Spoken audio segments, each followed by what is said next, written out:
Hello guys, in previous video I have explained introduction to remix, what is the marketing mix, extending the mix and mixing the mix. Today I am gonna talk about beyond the mix. Marketing touches every part of the corporation. One way of structure or categorizing the set of decision variables is through the marketing mix. There are 7 different approaches include the 4 P's and 7 P's. These have to be evaluated for the new media. The 7 P's which are explored in this chapter are product, price, place, promotion, people, physical evidence and process. Beyond the mix. The previous section showed that there are many different approaches to the marketing mix such as the 4 P's, 51s and 7 P's. On top of this, today's marketers need skills that go beyond the basic mix. By the end of this section, you will know what skills you need. Although the mix provides a useful framework for marketers, other factors also need to be considered. Decisions on the mix are not made until marketing strategy first determines target marketers and required brand positionings. Because of its origins in the 1960s, the marketing mix just a push marketing which does not explicitly acknowledge the needs of customers. Consequently, the marketing mix can lead to be product or orientation rather than the customer orientation that mitigate this effect. Rottenberg 1990 suggested the 4 C's framework which considered the 4 P's from a customer perspective. In brief, the 4 C's are customer needs and wants from the product, cost to the customer, price, convention relative to place, communication, promotion.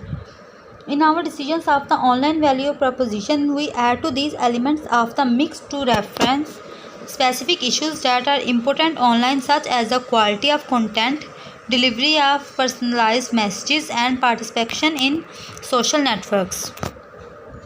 In chapter 4, we explain how from a customer-centric point of view you should review your digital activities against the 6 C's of content, customization, community and participation, convenience, choice and cost reduction.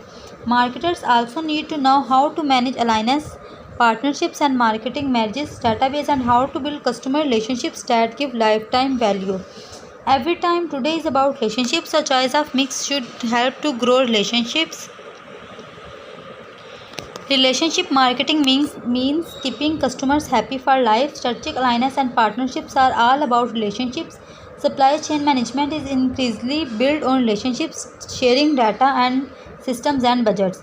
If the trends towards consolidation, customers choosing fewer suppliers and commoditization, competition producing customer products continue, then much business will be won and lost depending on the relationship between buyer and supplier. Marketers have to understand relationships and how to make them work either online or offline with customers and suppliers.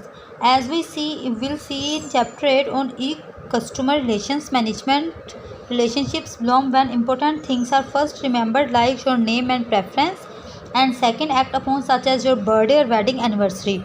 As organizations become accessible 24/7/365 through a wide range of devices and people, an integrated database can help remember names, needs, events and a lot more in both B2C and B2B markets. Before choosing the marketing mix, marketing strategy first determines target markets and required brand positionings. Then excellent marketers think beyond the short-term mix and think long-term. This means choosing a mix that nurtures lifetime customers. Ask how each marketing mix decision affects customer relations. Relationship marketing permeates all the decisions marketing managers have to make about the mix.